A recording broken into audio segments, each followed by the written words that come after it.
In this video, I'm going to teach you how to transfer data from a MacBook to an iPhone using a cable. It's a very easy process, so make sure to follow along. If you have a USB cable available, like the one that you use to charge your iPhone, you will be able to transfer any amount of data or files between your MacBook and your iPhone. You can transfer photos, videos, documents, files, anything.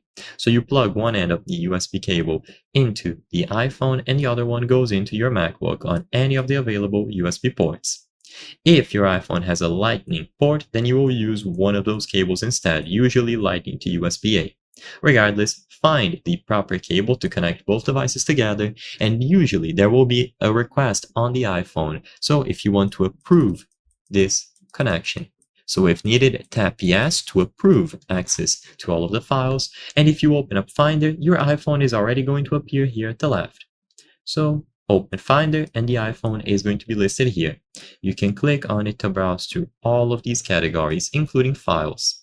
If you go over to Files, you will see all of the files that are being used by applications on your iPhone, and you can expand them to see the individual files themselves. You can try dragging and dropping files directly into this menu, or you can use specific applications, like if you open up the Photos app, you can see photos and you can choose the option to import them from your iPhone or drag from your MacBook into the iPhone, whatever you prefer.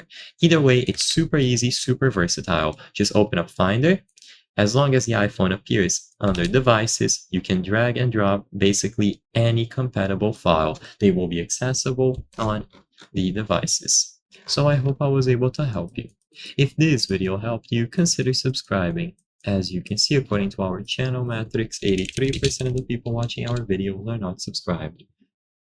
If you subscribe, it would mean a lot. Thank you for watching, and I'll see you on the next one.